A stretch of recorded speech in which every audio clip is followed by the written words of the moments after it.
Hello, learn with Ayishu എന്ന YouTube ചാനലിലേക്ക് എല്ലാവർക്കും സ്വാഗതം. നമ്മുടെ ഇന്നത്തെ ടോപ്പിക് എന്ന് പറയുന്നത് നിങ്ങളെ അട്രാക്റ്റീവ് ആക്കി മാറ്റുന്നതിനുള്ളൊരു 5 കാര്യങ്ങളുണ്ട്. ഈ 5 കാര്യങ്ങൾ എന്താണെന്നാണ് നമ്മൾ ഡീറ്റെയിൽ ആയിട്ട് നോക്കാൻ വേണ്ടി പോകുന്നത്.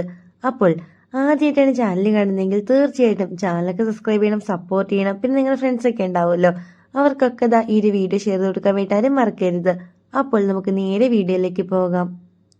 ഒന്നാമത്തെ കാര്യം എന്ന് പറയുന്നത് കോൺഫിഡൻസ് ആണ്, ധൈര്യം. അതായത് എന്ത് കാര്യവും വളരെ ആത്മവിശ്വാസത്തോടെ ചെയ്യുകയും, അതായത് ഇപ്പം എന്ത് പ്രശ്നം വന്നാലും നല്ല കോൺഫിഡൻ്റ് ആയിട്ട് നിന്നിട്ട് അത് നല്ല രീതിയിൽ കൈകാര്യം ചെയ്യുകയും ഒക്കെ നിങ്ങൾ ചെയ്യുന്നുണ്ടെങ്കിൽ അതിനർത്ഥം നിങ്ങൾ അട്രാക്റ്റീവ് ആയിട്ടുള്ള ഒരു പേഴ്സൺ തന്നെയാണ് എന്നതാണ്. അതായത് ഒരു മനുഷ്യന് ഏറ്റവും വലിയ അട്രാക്ഷൻ, അതായത് ഒരു മനുഷ്യന്റെ ഏറ്റവും വലിയൊരു അട്രാക്ഷൻ എന്ന് പറയുന്നത് അവരുടെ കോൺഫിഡൻസ് ആണ് എന്നാണ് പറയുന്നത്. ഇപ്പം ഒരു ഉദാഹരണം പറയുകയാണെങ്കിൽ, നിങ്ങളിപ്പോൾ എന്തെങ്കിലും ഒരു പ്രോഗ്രാമിന് അറ്റൻഡ് ചെയ്യുകയാണ്. ഇപ്പോൾ എന്തെങ്കിലും സ്കൂളിലോ അല്ലെങ്കിൽ നിങ്ങളുടെ ഓഫീസിലോ എന്തെങ്കിലും ഒരു പ്രോഗ്രാമിന് നിങ്ങൾ അറ്റൻഡ് ചെയ്യുകയാണ്.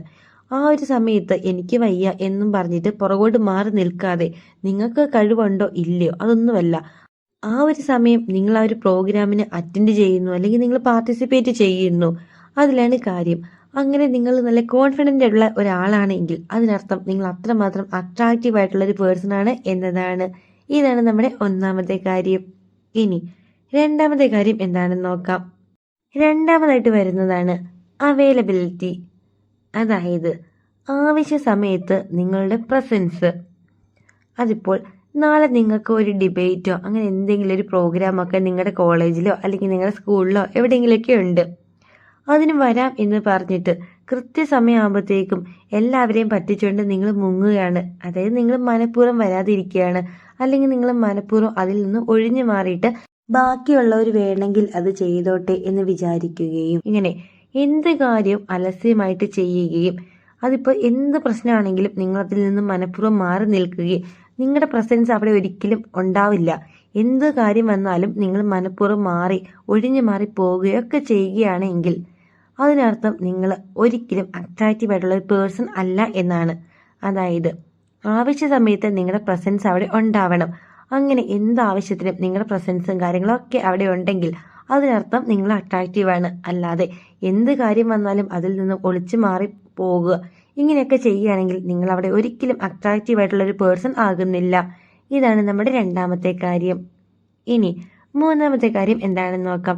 ഇത് വളരെ ഇമ്പോർട്ടൻ്റ് ആയിട്ടുള്ളൊരു കാര്യമാണ്. വേറെ ഒന്നുമല്ല, കൈൻഡ്നെസ് ആണ്. അതായത് കാരുണ്യം, ദയ എന്നൊക്കെ പറയില്ലേ, അത് തന്നെ. നിങ്ങൾ മറ്റുള്ളവരോട് എപ്പോഴും ഒരു കരുണ അല്ലെങ്കിൽ ദയ ഇതൊക്കെ കാണിക്കുന്ന വ്യക്തികളാണോ? അതായത് ആപത്ത് സമയത്ത് നിങ്ങൾ അവരെ സഹായിക്കുകയും അവർക്കൊരു പ്രശ്നം വരുവാണെങ്കിൽ അത് നിങ്ങളുടെ പ്രശ്നമായി കണ്ട് അതിനൊരു സൊല്യൂഷനൊക്കെ കണ്ടുപിടിക്കുന്ന ഒരു വ്യക്തിയാണ് നിങ്ങൾ എങ്കിൽ അതിനർത്ഥം നിങ്ങൾ അട്രാക്റ്റീവ് ആയിട്ടുള്ള ഒരു പേഴ്സൺ തന്നെയാണ്. അതായത് ഇപ്പോൾ ഒരു ഉദാഹരണം പറയുകയാണെങ്കിൽ, നിങ്ങൾ പഠിക്കുന്ന സമയത്ത് നിങ്ങളുടെ കൂടെ പഠിക്കുന്ന ഒരു സുഹൃത്തിന് എന്തെങ്കിലും ഒരു ഡൗട്ടോ കാര്യങ്ങളൊക്കെ വരികയാണ്. വേറെ ആരും അങ്ങനെ പറഞ്ഞൊന്നും കൊടുക്കുന്നില്ല. ആ ഒരു സമയം നിങ്ങൾ എല്ലാവരെയും വിളിച്ച് അടുത്തിരുത്തി നിങ്ങൾ എല്ലാവരോടും കൂടി കമ്പൈൻ സ്റ്റഡി ചെയ്യുകയാണ്. നിങ്ങൾ എല്ലാവർക്കും ഡൗട്ടും കാര്യങ്ങളൊക്കെ പറഞ്ഞു കൊടുക്കുകയാണ്. ഇങ്ങനെ മറ്റുള്ളവരെ സഹായിക്കാനുള്ളൊരു ഹെൽപ്പിംഗ് മെൻറ്റാലിറ്റി നിങ്ങളുടെ ഉള്ളിൽ ഉണ്ട് എങ്കിൽ അതിനർത്ഥം നിങ്ങൾ തീർച്ചയായിട്ടും ഒരു അട്രാക്റ്റീവ് ആയിട്ടുള്ള പേഴ്സൺ ആയതുകൊണ്ട് തന്നെയാണ്. ഇതാണ് നമ്മുടെ മൂന്നാമത്തെ കാര്യം. ഇനി നാലാമത്തെ കാര്യം എന്താണെന്ന് നോക്കാം. നാലാമതായിട്ട് വരുന്നത് സെൻസ് ഓഫ് ഹ്യൂമറാണ്. അതായത് നിങ്ങൾ അത്യാവശ്യം തമാശയും കാര്യങ്ങളൊക്കെ പറഞ്ഞിട്ട് മറ്റുള്ളവരെ സന്തോഷിപ്പിക്കുന്ന ഒരു വ്യക്തിയാണോ? അങ്ങനെ നിങ്ങൾ കാരണം ഒരാൾ ചിരിക്കുന്നുണ്ടെങ്കിൽ അതിനർത്ഥം നിങ്ങൾ അത്രമാത്രം അട്രാക്റ്റീവ് ആയിട്ടുള്ളൊരു പേഴ്സൺ ആയതുകൊണ്ട് തന്നെയാണ്. അതായത് ഏതെങ്കിലും ഒരു വ്യക്തി എന്തെങ്കിലും ഒരു കാര്യമൊക്കെ ഓർത്ത് ഇങ്ങനെ വിഷമിച്ചിരിക്കുകയാണ്. ആ ഒരു സമയം നിങ്ങൾ അവരുടെ അടുത്ത് ചെല്ലുകയും നിങ്ങളെ കൊണ്ട് പറ്റുന്ന രീതിയിലുള്ള കുഞ്ഞു കുഞ്ഞു തമാശകളും കാര്യങ്ങളൊക്കെ പറഞ്ഞ് നിങ്ങൾ അവരെ ചിരിപ്പിക്കുകയാണ്. ഈ ഒരു സമയം അവരവരുടെ വിഷമമൊക്കെ പാടെ മറക്കുകയാണ്. ഇങ്ങനെ നിങ്ങൾക്ക് മറ്റുള്ളവരെ സന്തോഷിപ്പിക്കാൻ ഉള്ള ഒരു കഴിവ് ഉണ്ടെങ്കിൽ അത് നിങ്ങൾ അട്രാക്റ്റീവ് ആയിട്ടുള്ള ഒരു പേഴ്സൺ ആയതുകൊണ്ട് തന്നെയാണ്. ഇതാണ് നമ്മുടെ നാലാമത്തെ കാര്യം. ഇനി അഞ്ചാമത്തെ കാര്യം എന്താണെന്ന് നോക്കാം. അതിനു മുമ്പ് നിങ്ങൾ വീഡിയോ കാണുമ്പോൾ എന്തെങ്കിലും ഒരു കുഞ്ഞ് കമൻറ്റ് ഇടാൻ വേണ്ടി എല്ലാവരും ശ്രദ്ധിക്കണേ. ഒരു കുഞ്ഞ് ഹേർട്ട് ഇട്ടാലും ഞാൻ ഹാപ്പിയാണേ. വേറെ ഒന്നുമില്ല, നിങ്ങളുടെ കമൻറ്റ് കാണുമ്പോഴാണ് എനിക്ക് വീഡിയോ ചെയ്യാൻ വേണ്ടിയുള്ളൊരു മോട്ടിവേഷൻ അതിൽ നിന്ന് കിട്ടുന്നുണ്ട്. അതുകൊണ്ട് മാത്രമാണ് എപ്പോഴും എന്തെങ്കിലും ഒരു കുഞ്ഞു കമന്റ്, ഒരു കുഞ്ഞു ഹേർട്ടെങ്കിലും ഇടാൻ വേണ്ടി ഞാൻ എപ്പോഴും പറയുന്നത്. അപ്പോൾ ഈ കാര്യം എല്ലാവരും ശ്രദ്ധിക്കണേ. അഞ്ചാമതായിട്ട് വരുന്നത് യുണീക്നെസ് ആണ്. അതായത് നിങ്ങളായിട്ട് തന്നെ ഇരിക്കുക. അതായത് ചില ആളുകളുണ്ട്, അവസരത്തിനനുസരിച്ച് പ്ലേറ്റ് മറിക്കുക എന്ന് നമ്മൾ പറയും. അതായത് അവർക്ക് എവിടെയാണ് സേഫ് സോൺ ആയിട്ടുള്ളത് അവരങ്ങോട്ട് എടുത്തങ്ങ് ചാടും. പിന്നെ ബാക്കിയുള്ള ആരെയും നോക്കത്തില്ല. അവർ അതിനു വേണ്ടിയിട്ട് കള്ളവും കള്ളത്തരങ്ങളൊക്കെ പറയുകയും ചെയ്യുകയൊക്കെ ചെയ്യും. ഇങ്ങനെ ചെയ്യാതെ നിങ്ങൾ എന്താണോ അതായിട്ട് തന്നെ ഇരിക്കാൻ വേണ്ടിയിട്ട് നിങ്ങൾ ശ്രദ്ധിക്കുക. ഇങ്ങനെ നിങ്ങൾക്ക് നിങ്ങളുടേതായുള്ള ഒരു ഒപ്പീനിയനും കാര്യവും എല്ലാം ഉണ്ട് എങ്കിൽ, അതായത് നിങ്ങൾക്ക് നിങ്ങളുടേതായ ഒരു തീരുമാനം എല്ലാ കാര്യത്തിലും എടുക്കാൻ പറ്റുന്നുണ്ട്. നിങ്ങളൊരു കാര്യം പറഞ്ഞാൽ ഇത് പറഞ്ഞതാണ്, ഈ ഒരു രീതിയിൽ മുമ്പോട്ട് പോകുന്ന ഒരു വ്യക്തിയാണ് നിങ്ങളെങ്കിൽ തീർച്ചയായിട്ടും നിങ്ങൾ അട്രാക്റ്റീവ് ആക്കാൻ വേണ്ടി അത് ഒരുപാട് ഹെൽപ്പ് ചെയ്യും. ഇതാണ് നമ്മുടെ അഞ്ചാമത്തെ കാര്യം.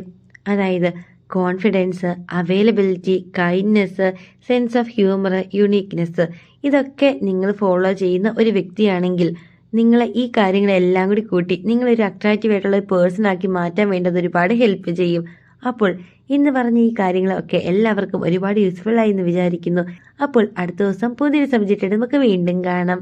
Thank you for watching.